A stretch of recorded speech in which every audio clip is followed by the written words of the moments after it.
All right, by the time I never was a gangster. I used to always love. I was infatuated with the military and the army, so I always loved guns. Whenever I was in the sixth or seventh grade, I used to have a wall, and I would hang up all my BB guns on my wall. I would have my BB guns hung up on the wall, and then pictures of like Bugattis and stuff. Whenever I was like in the sixth or seventh grade, and I'm 32 years old right now. I used to have this stuff on my wall, so I always been infatuated with guns and cars. Not to go hurt people. Like I was just infatuated with the military. I don't know why. Maybe because their resilience. But I was always infatuated. By the time I was my third or fourth, like my first week of high school, my brother was in a gang, and let me start over a little bit. My brother was in a gang. I remember one day coming home from one of my friends' house, and I seen a lot of guys outside. I thought those were a lot of his friends. Come to find out, it was a lot of guys from somewhere else who was looking for my brother to cause problems. Nothing happened. Nothing happened. I used to tell my brother that he's stupid. Why'd you do in a gang? You stupid. That's dumb. Why would you do that? I used to tell him this. So fast forward about 2 years from sixth and seventh grade to the ninth grade. My first week of school, I'm in school. I'm just doing my thing. I'm not causing problems. I'm just a kid. I'm just a freshman. I'm just in school. I look. My dad. He got custody of us, and he used to keep us looking nice. And of course, he always sharpen our brains up, sharpen our mental up. So it was just me. My first week of school, some guys most of them who had already graduated. After school, when they walked to the bus, a line of cars pulled up, and they were looking for me. And one of the guys who had already graduated, like, posted up with me. And we got out there. He threw a punch. He missed, and out of nowhere, somebody who knew my brother, jumped in. They took care of the business, whatever. And after that, I was like, man, in my mind, like subconsciously, I didn't think about it, but subconsciously, I didn't think about it until years later. Subconsciously, like, man, like if I'm gonna go against this pressure, I might as well get with it. So I let not my anger, but my like, you're not gonna hurt me, whatever that is, my protection, the protective side of me. I end up becoming neck deep in the streets. By the age of 16, I had caught multiple gun charges. I'd been shot, and the last thing that happened was me catching a robbery case. And whenever I was in the streets, I didn't know until I was in my 20s, my mid 20s. I didn't think about it until I was in my mid 20s. Like me and the two or three guys I ran with, like we ran the Arlington streets. And that's the truth. Anybody can vouch for that. Yes, we had people going against us who were on the same level as us on other sides, but we held our ground. A lot of people we grew up with were in jail. And by this time, by the age of 16, I joined the gang maybe at 15 years old. And by the age of 16, I had caught multiple gun charges. I had been shot in the stomach. I still got a bullet in my back to this day. And I caught a robbery charge. The one thing with the robbery charge, I'm not going to place blame on people. However, that charge, I had ended up copping a plea deal. And instead of getting offered a determinate sentence of 40 years, 10 years per person, and at the least a determined 20 years. And if you know about a determined sentence, then you're doing at least half of it. So if I would have got the 20 at 16 years old, if I would have got that 40 years, I would have did at least 20 of it. And if I got the D20, then I did at least 10 of it, so I wouldn't have been out of jail. Let me see, I was 16. I would have just recently got out of jail at the least. However, I copped a plea deal, and I got on the stand, and I explained my part. I went over. Yes, I was in that area. Yes, we did have guns on us. But no, I don't know what happened. I didn't see what happened. That's what I said, And with that being said, me saying like, no, I don't know what happened. But yes, we were over there. Everybody ended up getting caught. We were already caught because by the next day, within 12. But then, to be honest with you, within 12 hours, the police had everything they needed. They had the gun, they had the witnesses, and they had people with us testifying, testifying against us. I had a mask on and everything. However, me getting caught, I was the first one to get caught, and in the middle of the interrogation, they brought up somebody, and me being 16, not knowing, I blurted out, "Nah, he didn't do that, cause this right here," and boop, we got him. You know what I'm saying? We got him, and after that, okay, I got no choice but to admit that we were there. You know what I'm saying? With that being said, I'm sitting in Kimbo Road. I'm offered a D20, or they're giving me the D20 and the D40, determined sentence of 20 years, or a determined sentence of 40 years at 16 years old. Whenever we went to court and they said this, I had already been in jail a few times. When they went to court and said this, man, it's time that I've been in jail for other people's drugs and for guns and for other things. I've cried on other situations. Whenever I heard the judge say they're offering you a determined sentence of 40 years, like you're going to get this time, like you choose, but you're caught and you're going to get this time. I was in shock. I'm 16 years old. I'm thinking, even though I was in the streets neck deep, I'm thinking, what? I'm 16 years old. You can't give a 16-year-old that much time. But at that moment, I found out that it was real. And because I was in such shock, I didn't drop one tear. I didn't drop not ever, because I was such in shock. I didn't drop one tear. My mom, on the other hand, who knew what she was doing, who has told the police in the past, hey, no, don't let him come home. Keep him in jail. In the past, whenever they offered that D20, D40, she break out in tears. And she said, you don't even give me no grandkids.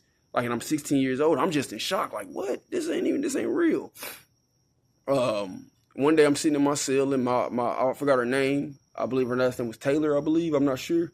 But she called, said, well, you can go home, but they want you to sing like a canary. Her exact words, they want you to sing like a canary. So I'm like, man, all right, cool. I'll tell him what I'll tell him. Which was, we was there, we did have guns. No, I didn't know anybody was going to go do this to anybody. And I didn't know anybody was going to go rob anybody. And I heard the gunshots, but I didn't see the gunshots. I don't know who did what. With that being said, they could charge us with being there, but they couldn't charge us. They charged us with being there, but they couldn't slam the time on us because I didn't say, yes, we went to go rob somebody. Yes, this person did this. Yes, this person did. I didn't say that. I said, yes, we were there. So with that being said, I eventually, I'm going to be honest with you. She said the DA for the Kimbo Road DA, the juvenile DA, he had a baby on the way, and in order to get this stuff over with, he was willing to offer me 10 years probation, but I would have to take the stand. I accepted that plea. Okay, I got 10 years probation. One of the guys who was already wanted for aggravated robbery, for another aggravated robbery, he got 7 years. And the other guy who didn't have anything, he got, I think, like 3 years, 2 or 3 years. And these are all adults. These two other guys, they're adults. They're probably I was 16, so they were probably 19, 20 years old. Because I was 16, they were a little older. I hung with nothing but older guys. So I got the 10 years probation. Well, I had an option to do 2 years in Kimbo Road and finish off whatever time on probation, or just take the 10 years probation. I took the 10 years probation, and people got their time. One got the time running concurrent, which was 7 years. The other guy, he got 3 years for his participation. Afterwards, after they released me from jail, it was court ordered that I was no longer allowed to live in the city of Arlington. So I moved to North Dallas. I moved to North Dallas with my cousin and her husband. My cousin, she's black. She married a white man named Christopher McLaughlin. And Chris, he's the real deal. He's not rude, but I'll give you an example of he's a real deal, but not rude. When I first moved there, he said, Cartrell, look, whatever you're going to do it, but this is what we expect. We expect we expect respect, and we expect your grades to stay up. That's their main deal, was respect and grades. He said, if you're going to smoke weed, do it, but, this is what's going to happen. I end up not smoking weed, but I end up I end up, man, like I failed the 9th and 10th grade because I was in the streets so deep. I was in the streets deep, deep, deep, deep. If you're from the DFW and like chances are, like I'm not gonna say you know about me, but like if you're from the DFW, you in the streets, then you have an idea. But anywho, I ended up going out there, and because I was in a complete different environment, I had nothing to do except sports, which was I was on a swim team. I tried to do football, something happened, so I ended up, after I got shot, I couldn't play contact sports, so I went to swimming.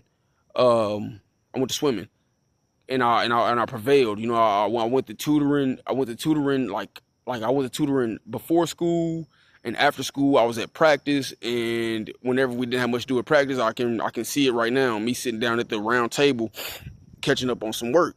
Me having that type of environment and those type of expectations, I was able to catch up. I failed the 9th grade. I failed the 10th grade. Now, me supposed to be in 11th grade, I'm out in Dallas. I did everything I had to do, and long story short, I was able to graduate on time. Like from Arlington, I was able to move back to Arlington and graduate from Lamar High School. And when I came back to Arlington, I left the streets alone completely. I left it alone. Okay. I didn't have any issues. Of course, people stopped talking to me, but I didn't have any issues. Okay, fast forward 10 years later. So 18 to 28. Let's say 5 years later. So after I graduate, I end up having a daughter at 21, and a little bit after, I start catching the flack of my past. People start bringing things up. Things came slowly, and whenever I had separated from a certain family, a certain group, it came strongly. People, he's a rat. He told, we're gonna kill him. This and that and the other. And for years, for about 2 years, like I walked around, like I moved around like somewhat like a zombie, but like because I know like my own best friend, who was supposed to be my best friend, who I knew since I was like be honest with you, it's the first real friend that I had when I moved to Texas, which was in the 3rd grade. I was in the 3rd grade.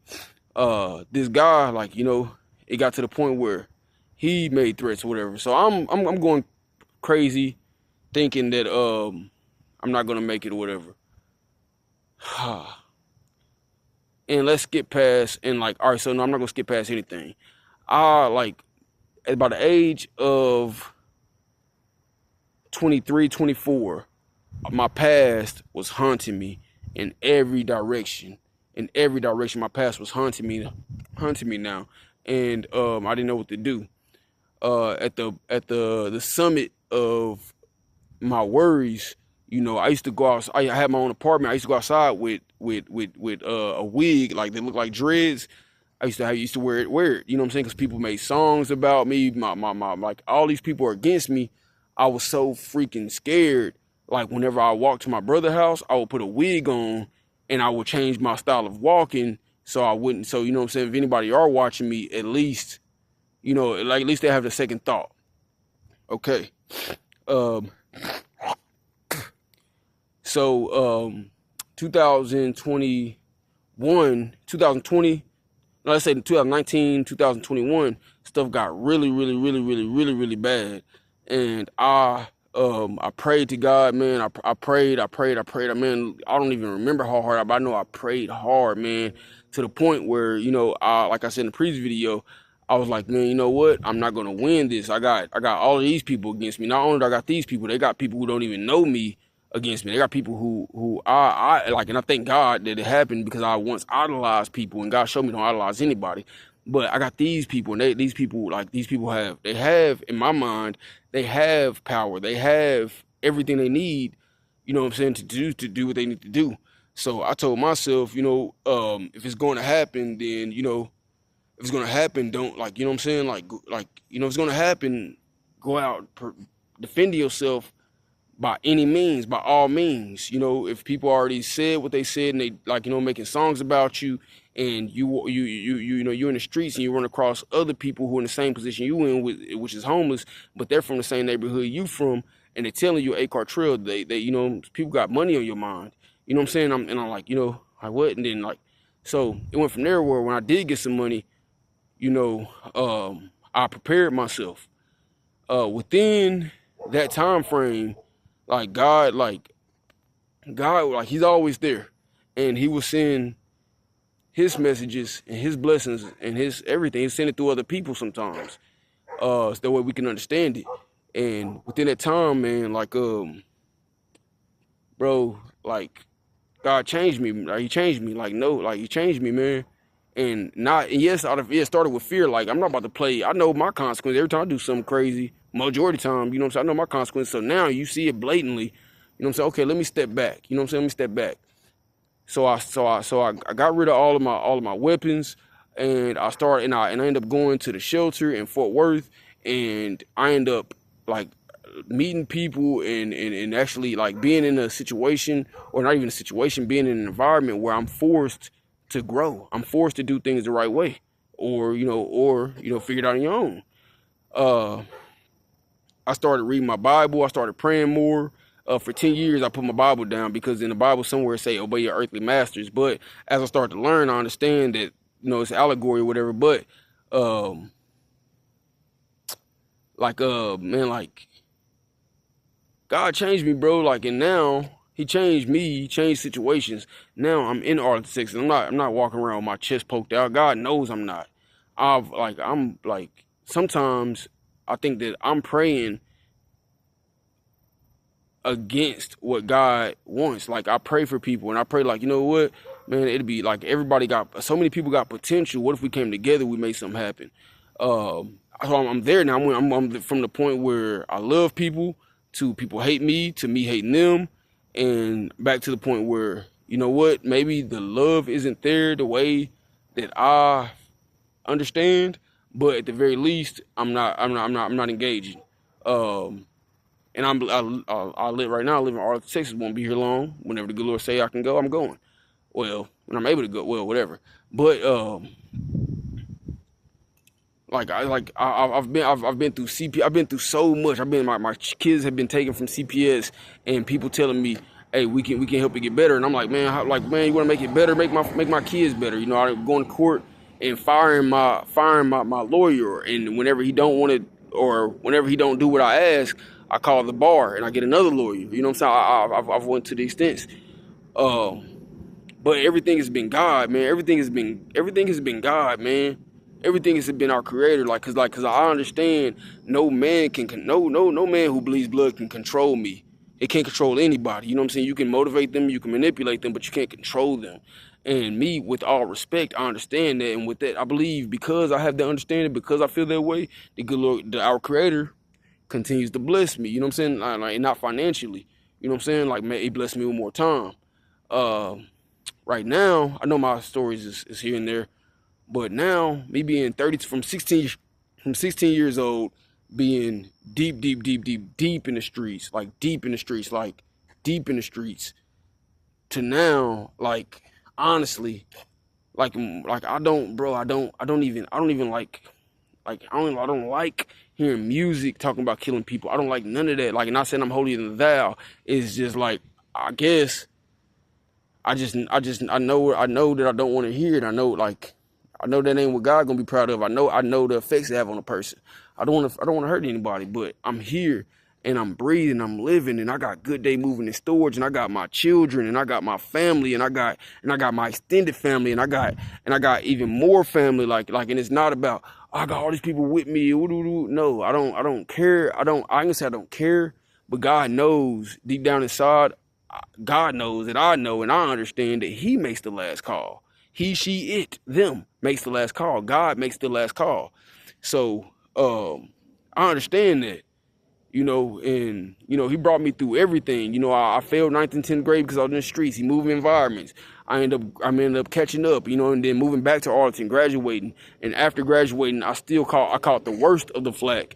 And he protected me. He got me, still protecting me. He's protecting me, and I'm pretty sure He's protecting other people, not from me or not from anything that not from me at all. So I don't worry. I just wish the best on everybody. To be honest, I wish the best. I wish the best on everybody. Like, and I may not want to be around you, but I like, and whatever God got for you, so be it. Um, man, like my faith, bro. I think my faith in God is what allows me, like right here where I'm standing at. I remember times that, like, man, I have my son in my hand and I'll walk him in the house as fast as I can because I don't know if somebody gonna try to snipe me and end up hitting my kid, you know? It goes from that to like to this. Like, you know what I'm saying? I'm not saying that I'm not being arrogant. I just trust God, and if something happens, it's his will. But I don't believe in that. And I know that he got something better for everybody. Who is gonna come through, how it's gonna come, who knows? But I know he got something better for everybody, for those who deep down inside want something better, want something different. Not talking financially, but a different mindset, a different way of living. I know God, I know, like, he's working. He's here, he's working. And man, like, I'm not rich at all. I'm not even where I want to be. But whenever I relax and just have faith, bro, things fall in my lap. Things fall in place. You know, relationships that I don't want to, like, relationships that they're mended without even me trying. You know what I'm saying? It's a beautiful thing, man. So what am I saying, man? Faith in God, bro. Like, faith in God, man. You keep your faith in God, you trust and believe in God, bro, he'll do anything, bro. He'll do anything. I had like strong individuals, strong groups, many groups, the whole city of Arlington, to be honest with you, and probably Fort Worth and probably a little bit of Dallas. Like, man, I had them against me, but I can walk around in any city, and not because I'm arrogant, not because of this and that. I have faith. Like, I believe, like, whatever happens is meant to be. Like, this is not my fight. This is God's fight. So whatever happens is meant to be. And I'm telling this story because, man, like, bro, bro, faith, have your faith in God for the right things, and our understanding is not his understanding. I still don't understand. I'm probably be talking about something that I know that he's like, I don't know, but I know I'm not pushed towards negativity, and it's a beautiful thing. And I'll say this, I have a lot of potential. At once upon a time, if I would have received blessings, they would have went the complete wrong way. I would have used those blessings in the wrong way. Today, even though I'm struggling, I'm hurting, I'm patient because I don't want to suffer my success. I don't want to get a blessing and use it as a curse. I don't want my blessing to be a curse. So I'm content. Like, yes, I'm not content, but like, I'm cool. I'm cool. And overall, at the end of the day, I got faith. You can offer me whatever you like. I'm not gonna not tempting anybody or anything. But like, I've been offered, and out of respect and love. You know what I'm saying? But it ain't nothing but respect and love. I got faith in God, man. So I got faith in God. You have your faith in God, and then you actually put forth the work on being a better you. You might feel like that you're doing the wrong thing. You might feel like you don't know what to do. But as long as you moving in righteousness, then God, he got your back. He got your back. As long as you purely moving out of righteousness, God got your back, man. God got your back. So if you're watching this video, man, I know that I speak a lot and I may not make sense to some people, but for those who do understand what I'm saying, man, keep your faith in God, bro, and like keep it right, whether it's financially, whether it's relationships, regardless of what it is. Keep your faith in the good Lord and talk to him. You might think he ain't talking back, but he's silent. He's action. He's not words. But he's more action. He's more action than anything. So talk to him. And like a tree, when you plant a seed, you don't see it grow. You don't hear it grow. It's just one day you just look back on that tree. You're like, I remember when I planted that tree. But it's a tree now. Now that tree is bearing fruit. That tree is a house for bugs and animals. And, you know, so like, just keep your faith in God, man. And I pray I keep my faith in God. And I pray that y'all pray for me just as well as I pray for the world, man. And if I'm not praying for the world, I pray as much as I should, I pray I do, man. So nobody's holier than thou at all. God is good. Keep showing up. Let's get it.